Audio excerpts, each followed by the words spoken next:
전 세계 반도체 업계가 충격에 빠졌습니다. 미국의 기술 리더가 한국의 평택을 방문한 뒤 남긴 말 한마디 때문입니다. 우리는 아직 준비되지 않았다. 그 말은 단순한 감탄이 아니라 참회였습니다.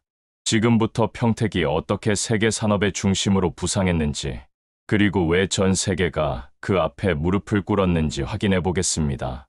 실리콘밸리로 향하는 마지막 짐을 꾸리던 순간이 기억납니다. 제 어깨에는 보이지 않는 힘이 잔뜩 들어가 있었죠. 혁신은 오직 미국에서만 가능하다는, 지금 생각하면 오만하기 짝이 없는 믿음을 가졌습니다. 제 모든 경력과 미래가 그곳에 달려있다고 굳게 믿었던 시절이더군요. 스스로를 이미 세계의 중심에 선 엔지니어로 여기고 있었습니다. 마지막으로 여권을 확인하며 이미 성공한 사람처럼 행동했습니다. 부모님께는 걱정 마시라는 큰 소리까지 쳤습니다. 제 눈에는 오직 서쪽을 향한 빛만이 가득 차 있었네요. 당시에 저는 한국이라는 무대가 너무 좁다고 생각했습니다. 그 확신이 얼마나 쉽게 부서질 수 있는지 그때는 미처 몰랐습니다. 제 모든 계획을 무너뜨린 것은 이메일 한 통이었습니다. H-1B 비자 수수료가 천정부지로 올랐고 심사 기준 또한 까다로워졌다는 통보였습니다. 제 꿈의 가치가 연봉보다 먼저 달러로 계산되기 시작했습니다. 고지어 인사 담당자인 에밀리에게서 연락을 받았습니다. 그녀의 목소리는 차가운 현실 그 자체더군요. 시스템에서 제 이름이 삭제되는 소리가 귓가에 울리는 듯했습니다. 거울에 비친 제 표정은 저 자신도 낯설 정도로 굳어 있었습니다.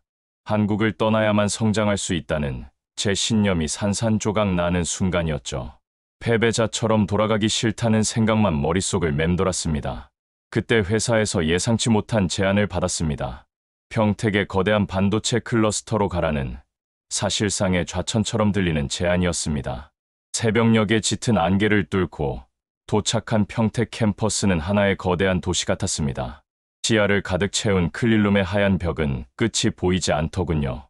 하늘을 찌르듯 솟은 수많은 타워, 크레인들은 마치 거대한 심장처럼 일정한 리듬으로 움직이고 있었습니다. 이곳이 제가 알던 공장의 모습과는 완전히 다른 차원의 공간임을 직감했습니다. 그 압도적인 규모 앞에서 저는 잠시 숨을 멈출 수밖에 없었네요. 차에서 내리자 서늘한 새벽 공기가 뺨을 스쳤습니다. 저는 이곳에서 무엇을 해야 할지, 아니 무엇을 할 수 있을지조차 가늠이 되지 않았습니다. 그저 거대한 기계의 부품이 된 듯한 무력감마저 느껴졌습니다. 출입증을 발급받으며 안내 직원의 무심한 한마디를 들었습니다. 이곳은 24시간이 모자라게 돌아간다는 말이었습니다. 굳이 설명하지 않아도 현장의 공기가 그것을 증명하고 있었죠. 곧바로 이어진 브리핑룸에서 저는 제 두 귀를 의심해야 했습니다. 국내에서만 6만 명을 신규 채용할 계획이라는 숫자가 스크린을 가득 채웠습니다.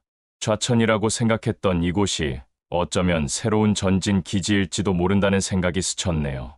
김진수 소장님은 복잡한 도표 대신 종이에 직접 그림을 그려가며 설명했습니다.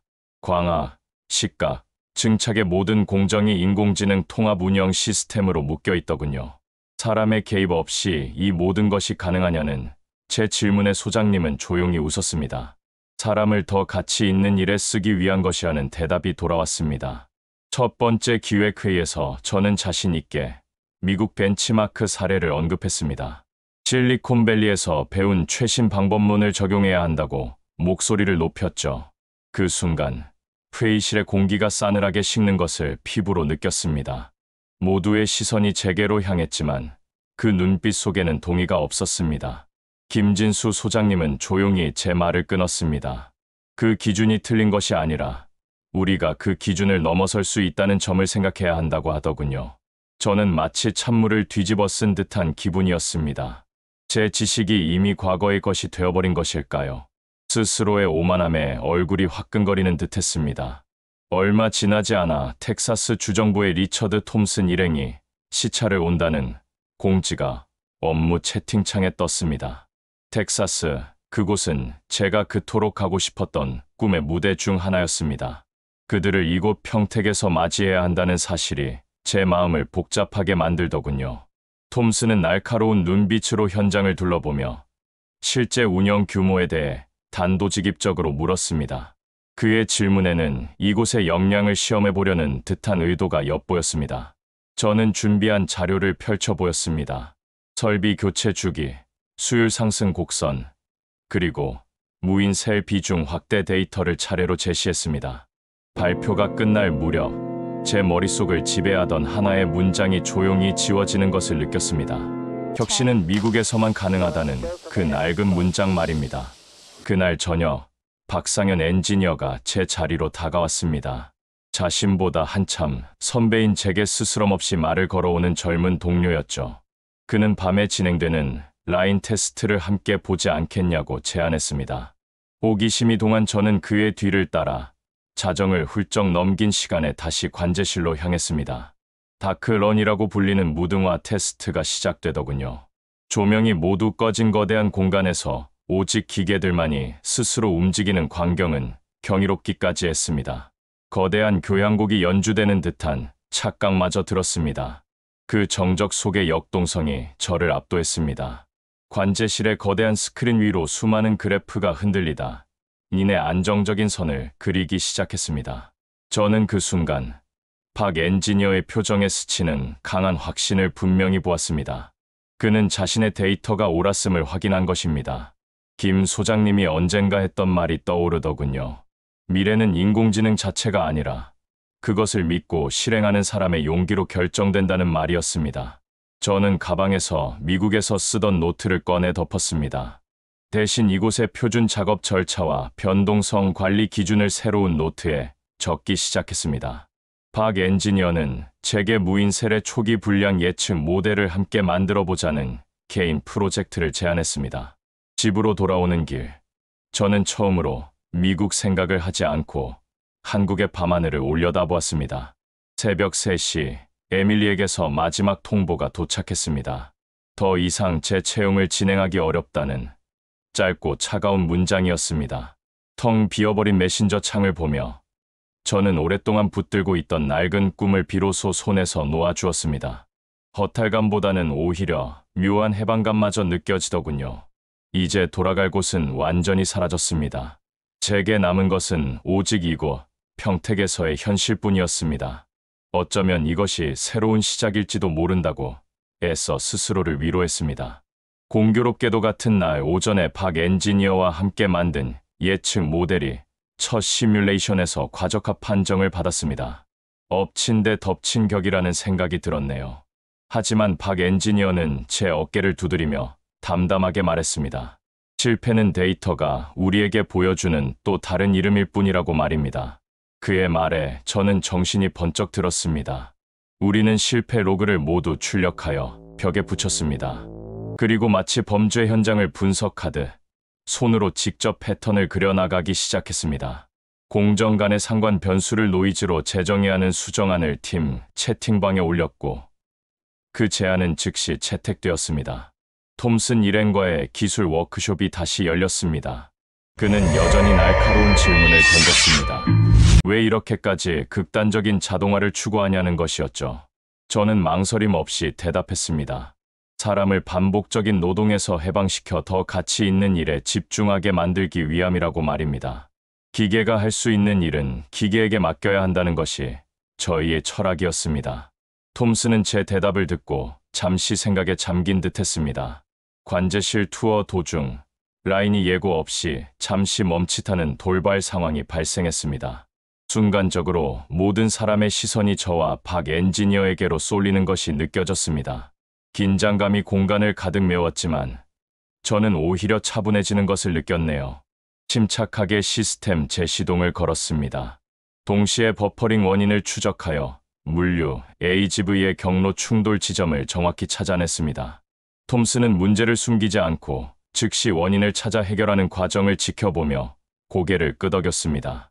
저녁 식사 자리에서 그는 낮은 목소리로 제게 말했습니다. 자신들은 그저 한국 기업이 텍사스에 와주기를 기다렸을 뿐 스스로 변화할 준비는 하지 못했던 것 같다고 고백하더군요. 기다림과 준비라는 두 단어의 차이가 제 가슴에 깊이 남았습니다. 다음 분기 납품 일정이 갑작스럽게 앞당겨졌다는 메일이 전사적으로 공유되었습니다. 불가능하다는 탄식이 팀 채팅방을 스쳐 지나갔습니다. 설상가상으로 핵심 설비 한 대에서 미세한 챔버, 누설이 의심되는 상황이었습니다.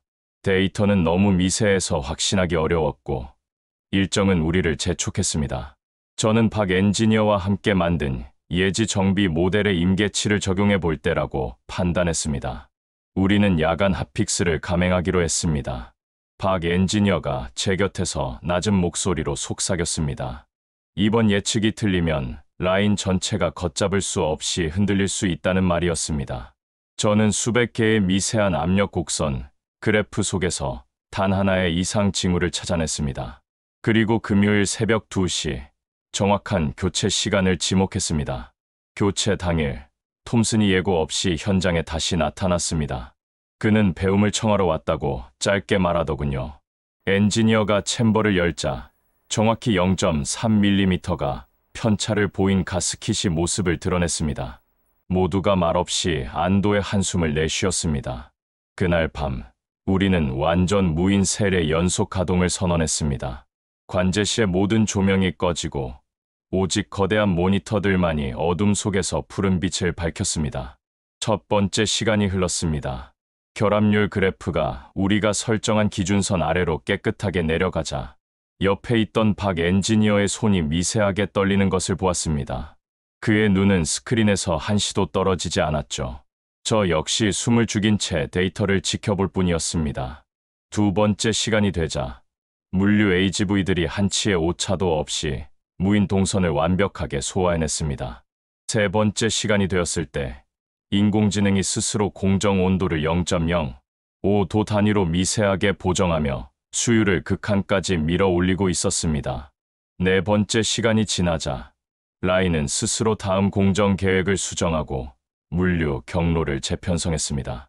우리는 그저 그 완벽한 흐름을 지켜보는 관객이 될 뿐이었습니다. 다섯 번째 시간이 되었을 때 저는 속으로 조용히 되뇌었습니다. 혁신은 장소가 아니라 그것을 실행하는 사람들의 태도에 달려있는 것이었습니다. 얼마 후 열린 본사 임원 보고에서 한 임원이 질문을 던졌습니다. 자동화를 극대화하면서 왜 국내에서 6만 명이라는 막대한 인원을 채용해야 하느냐는 어찌 보면 당연한 질문이었습니다. 저는 망설이지 않고 마이크를 잡았습니다. 무인화는 사람을 없애는 기술이 아니라 사람을 더 앞단의 고부가 가치 업무로 이동시키는 과정이라고 설명했습니다. 라인 옆에서 단순 반복 작업을 하던 인력이 이제는 라인 위에서 데이터를 분석하고 새로운 공정을 설계하게 될 것이라고 말입니다.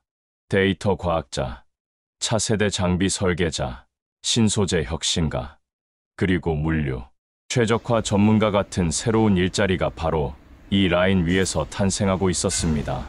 김 소장님도 제 말을 거들었습니다. 우리는 기술과 사람을 동시에 키우고 있으며 그것이 평택의 핵심 철학이라고 힘주어 말했습니다. 회의에 참관했던 톰슨이 조심스럽게 입을 열었습니다. 자신들의 지역도 과연 이렇게 바뀔 수 있을지 물었습니다. 저는 그를 바라보며 확신에 차서 대답했습니다. 기다리지만 말고 지금부터 준비하면 가능할 것이라고 말입니다. 6만이라는 숫자는 더 이상 단순한 고용 계획이 아니라 미래를 향한 거대한 약속임을 깨달았습니다. 전 세계 고객사들을 초청하는 데모 데이가 공지되었습니다. 마침내 우리의 기술을 세계 무대에 증명해 보일 시간이 다가온 것입니다. 저는 발표 자료 첫 장에 평택에서 만들고 전 세계가 사용한다는 문구를 적었습니다. 리허설 도중 장비 하나가 0.2초 늦게 반응하는 작은 오류를 발견했습니다. 이 정도의 작은 지연도 실제 양산에서는 치명적인 실수로 이어질 수 있었죠. 저와 박 엔지니어는 밤을 새워 신호 지연의 원인을 추적했습니다. 결국 펌웨어의 타임슬라이스 배분을 마이크로초 단위로 재편성하는 작업에 매달렸습니다. 톰슨은 본 무대가 시작되기 직전 슬라이드 한 장을 제게 건넸습니다. 그가 이곳에서 배운 교훈이라며 준비하는 자와 기다리는 자의 차이에 대한 내용이 적혀 있었습니다. 본 무대가 시작되고 우리의 무인셀이 작동하는 실시간 데이터 그래프가 스크린 위로 힘차게 상승 곡선을 그렸습니다. 객석을 가득 채운 고객사 관계자들이 모두 숨을 죽이는 소리가 들리는 듯했습니다. 마지막 슬라이드를 띄우며 저는 당당하게 말했습니다.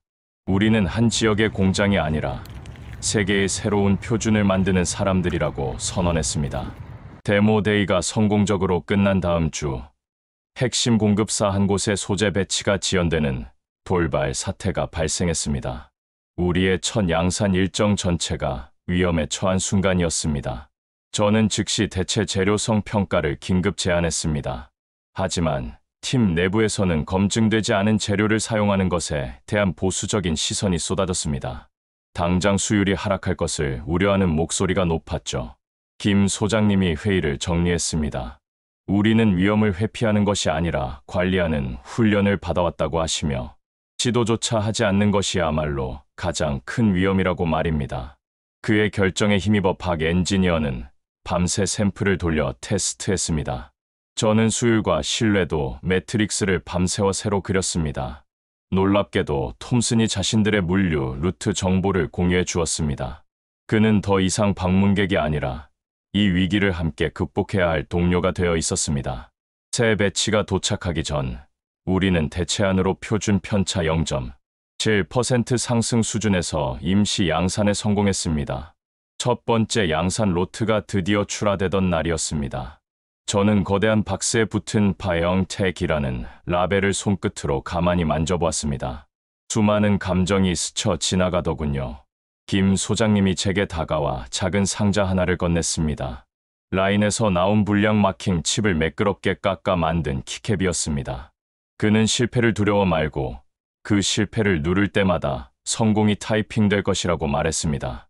박 엔지니어가 제 옆에서 웃으며 물었습니다. 이제 선배님에게 진짜 무대는 어디인지 알겠다는 말이었습니다. 톰슨은 귀국하기 전 자신이 기고할 칼럼 원고 한 편을 제게 보여주었습니다. 제목은 준비하는 지역, 그리고 그들에게서 배우는 국가였습니다. 저는 그에게 문은 언제나 열려 있으니 기다리지 말고 준비하라는 말을 다시 한번 전했습니다. 사내 게시판에는 국내 6만 명 채용 1차 전형 합격자 명단이 떠 있었습니다. 수많은 이름들 사이로 대한민국에 환한 미래가 함께 켜지는 듯했습니다. 저는 집으로 돌아와 그 키캡을 끼운 키보드를 두드리며 조용히 첫 문장을 적었습니다. 혁신은 장소가 아니라 태도이며 사람에 대한 굳건한 약속이라는 문장이었습니다.